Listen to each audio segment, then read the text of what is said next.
Oh, mga batang 90s, ano nangyari? Nakalimutan na. Intindihin nyo siya dahil ganun na siya pinanganak. Sino yung nasa picture? Sino yun? Di ba si Keanu Reeves? Anong karakter niya doon? Anong pangalan ng karakter niya doon?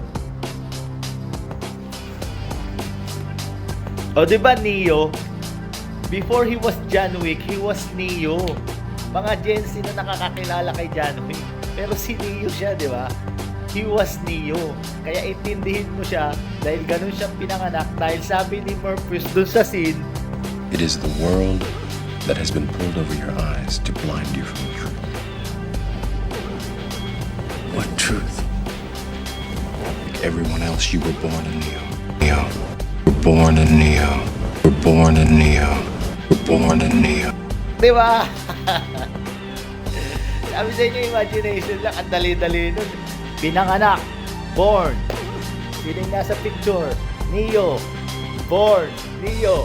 Born. Neo. Ganun lang. Sabi sa inyo, imagination lang eh. Anyway, may nakahula naman. Congratulations. And ganun lang next time na sa hindi nakagets. Mga batang 90s, di nyo na matandaan. Ang pathetic naman. Before he was John Wick, he was Neo. Ano pa naman? Epic na epic sa atin yan eh. Si Neo yan eh. The Matrix yan eh, di ba? Anyway, yun lang.